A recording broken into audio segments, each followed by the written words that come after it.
everyone, welcome back. So in the previous video we have assigned application administrator role for a user called Ajay and it's eligible role. So he need to perform certain operations in order to get the access, whereas if that is active, he'll be by default getting the access. So let's log into that particular user. So if we go back to Azure Active Directory, let me copy that email ID of that user, copy it, and let's go to the incognito mode. Portal dot, and let's add this user. I believe the user password here. Let's see. Done. Good. So let's keep it for 14 days. Let's know.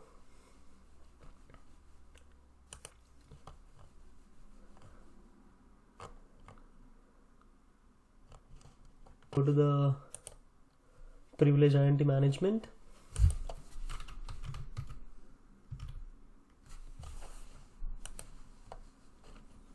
And my roles. So you can see here we have eligible assignments in which there is a application administrator role which we have assigned to this particular user, and you can also see active assignments, expired assignments. So since this is the first time, we don't have these expired assignments, so right now we have to activate it because this is an eligible assignment that we have given. If that is an active assignment which is given by the administrator, then we don't need to perform any action. So this is what we were discussing in the previous video. If you're confused, please do watch the previous video about active as well as eligible assignments. In this case, let's activate it. So for this, we have to provide a reason why we want access. So in this case, let's say that approved by director, something like that. So you should give a proper justification. In this case, I'm just giving a random one. So let's activate it. So I have performed this action, and you can see there is 3 different stages that it's processing. So activation complete successfully. So let's skip it again. Let's know.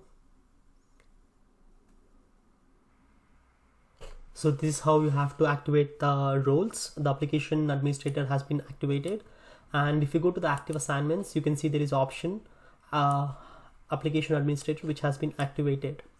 So you can also deactivate from here. So this is how you have to proceed by doing certain operations. So this is a simple one that right now I'm showing you. So if I go back here, go back, roles, and here if we check the roles, so you can see right now we have active as well as eligible. So right now you can see under this one we have an active.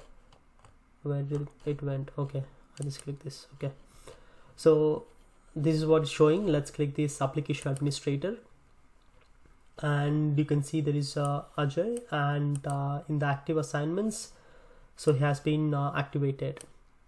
So it can remove this user if we don't let's say he has left the organization, or let's say some XYZ reason, we can just remove the user from this.